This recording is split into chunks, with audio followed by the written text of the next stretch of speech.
you will hear a tour guide talking about the town of Rye. First, you have some time to look at questions 11 to 15.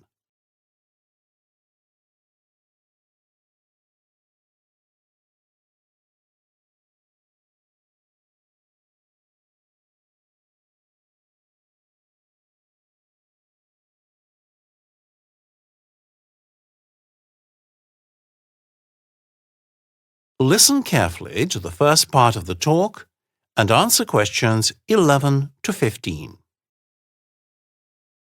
Listen up, everybody. Our next stop is the lovely medieval town of Rye, and the driver tells me we will be arriving in just a few minutes. So I'll take the time to tell you a few things about the town, its history and so on, and what you can see and do there. I could begin back in pre-Roman times, but that's going a little too far and we don't have the time. Let's start with the land gate, which is the only way into the medieval centre of Rye for traffic and is the only remaining one of 4 fortified entrances to the town. It was built during the reign of King Edward III in about 1329. Unfortunately, our coach is too large and heavy to pass through, so we'll park outside and walk from there. The place has such a rich history that I don't know where to begin, but I'll mention a few places worth visiting. You could start with the Church of St. Mary the Virgin and go to the top of the church tower, from where you will get a magnificent bird's-eye view of the town, with its cobbled streets and narrow passageways, not to mention of the surrounding countryside and out to sea. Building began in the 12th century and the clock was added in 1561. I mention the clock because unlike most clocks, it doesn't chime on the hour but on the quarter hour. One of several charming quirks about this town. You could then move on to the Castle Museum and the Ypres Tower. Nobody is quite sure when it was built. It was originally thought to have been during the reign of Henry III as part of a castle, but it's now thought more likely to have been built at the same time as the town gates and defensive walls in the reign of Edward III. In about 1484, it began to be used as a prison, and you can get an idea of what it must have been like to be incarcerated there from some of the exhibits. It remains pretty much the way it was back then, but the portcullis which the main door used to have has gone.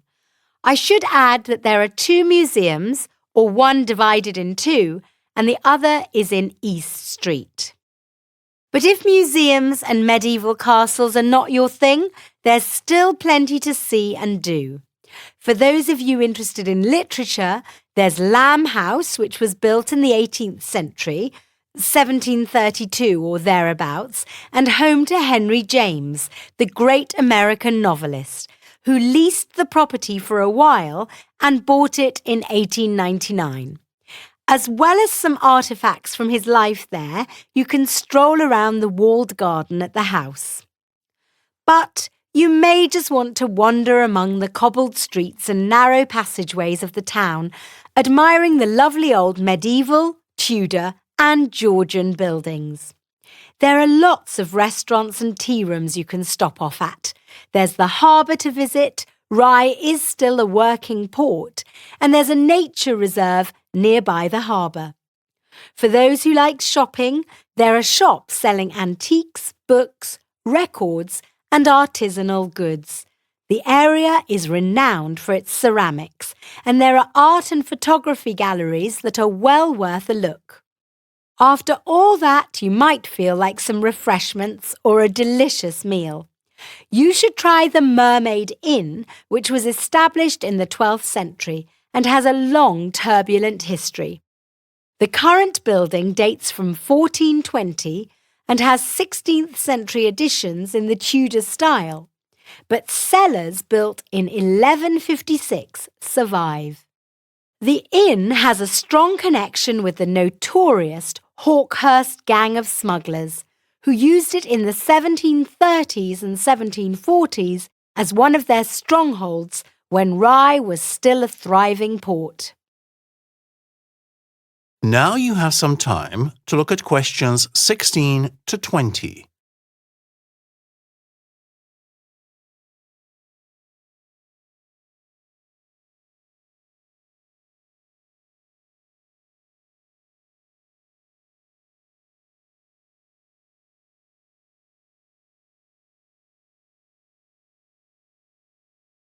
Now listen to the next part of the talk and answer questions 16 to 20.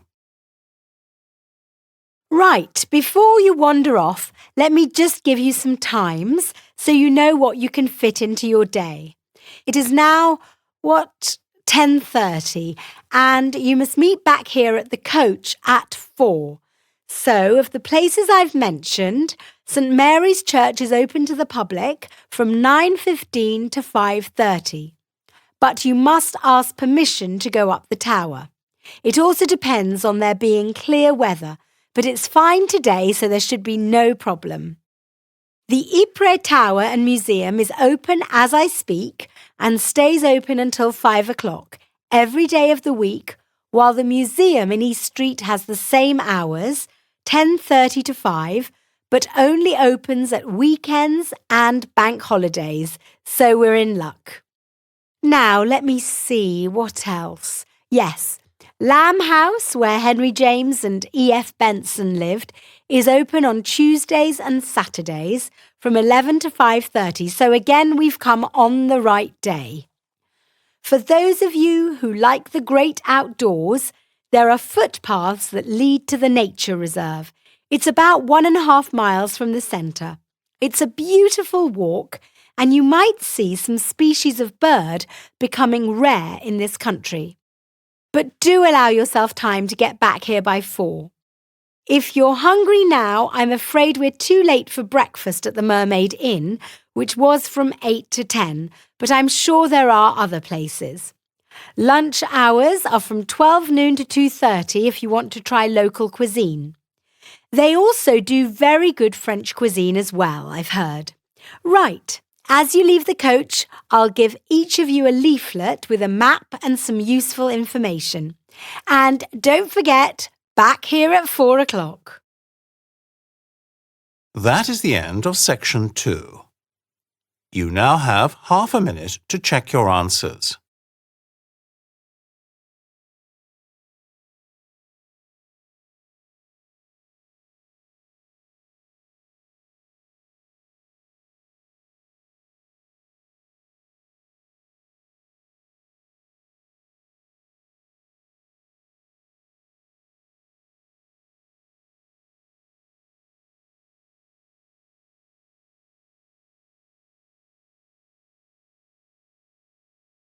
Now turn to section 3.